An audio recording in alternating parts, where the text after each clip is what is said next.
Organic synthesis. Organic synthesis.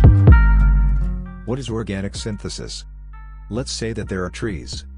These trees are producing compounds that are very useful. The only problem is that the compound produced by the trees can only be extracted in a small amount. So, chemists around the world work together to make full use of commercially available chemical in order to increase the yield of the organic compound produced by the trees. If there is no organic synthesis, we might need to wipe out the entire species of the trees in order to get a higher amount of the compound that we want. Now, let's move on to the first part of organic chemistry. It is functional group.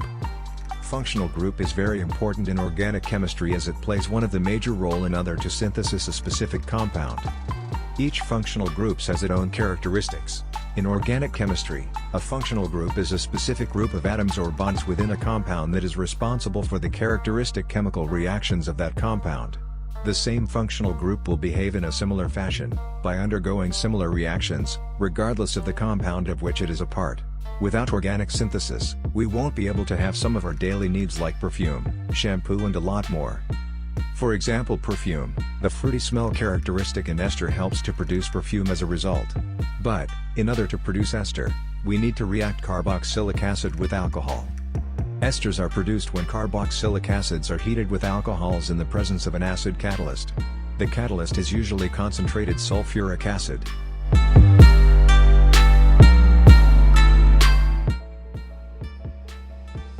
The Division of Organic and Biocatalytic Chemistry in the Faculty of Pharmacy at Keio University aims to create drugs that will save and improve our life. Through developing our students' knowledge and skill in organic synthesis and biotechnology, our group nurtures competent persons who will globally contribute in various fields.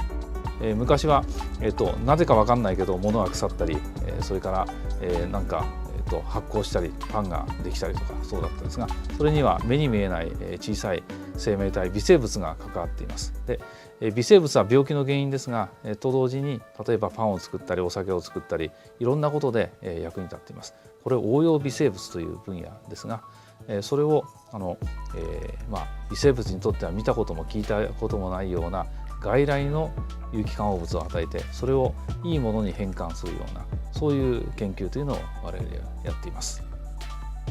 At the Division of Organic and Biocatalytic Chemistry, students first study the properties of organic compounds that are commonly used as drugs, and then they learn the techniques to synthesize them. Let us suppose we have discovered a drug candidate.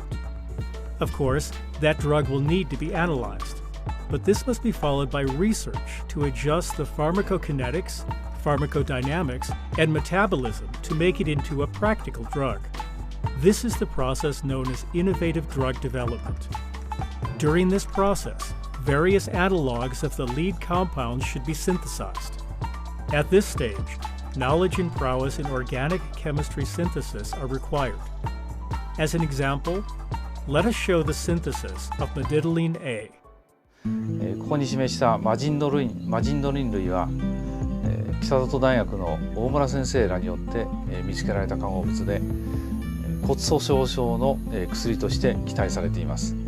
しかしこれらの化合物は初めに放線菌から見つかったのですが、その後その放線菌が物質を作らなくなってしまいました。というわけでこういうものを供給するには科学的な力で何とか合成しなければなりません。多くの研究者がそれに取り組んでまいりましたが、私たちのグループは微生物、それから化学合成両方を組み合わせた新しい合成にチャレンジいたしました。マジンドリン A の構造をご覧ください。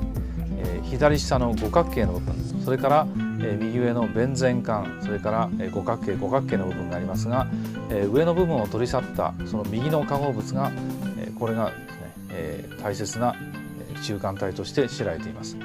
このものを科学的な手法、そして微生物を使った手法で組み合わせて合成するにあたりまして、私はまずこの五角形の部分に含まれるメチル基、そしてソクサの部分から構成される不正中心をどのように構築するか、その問題に取り組みました。次の絵をご覧ください。この出発原理はこの五角形とそれからソクサを持った化合物です。このものは容易に入手可能です。でこれに対して、酵母の一種トルラスポーラーデルブリッキというものの培養菌体を作用させますと、大変面白いことが起こります。この化合物には3つカルボニルが含まれていますが、1つだけが還元されて、その右にあるような環化した化合物が得られてまいります。99%E ということはほぼ純粋な立体成体であることを表しています。でそしてこのものからさらに次のステップに行くには新しいラジカル中間体を経由した反応を見つけました。この反応によりますと元の骨格の一部が保護期になってで目的とするビニル基という部分が容易に得られるということを明らかにしました。Until the 20th century, chemistry was primarily based on petrochemistry. People have generated energy from petroleum-based compounds and used the energy to transform various compounds. But with this method, everything will eventually be depleted. On the other hand, our laboratory utilizes enzymes as catalysts, which are made from proteins. Although proteins themselves cannot be recycled, just one microorganism can easily be proliferated into an infinite number, even when fed with waste products, and produces enzyme proteins.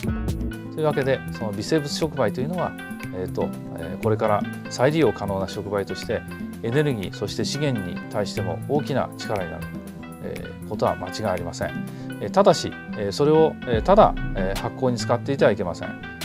いかに有機合成というもののデザインの中でうまく使っていくかが課題です。この問題に対してさらに取り組んでいきたいと思っています。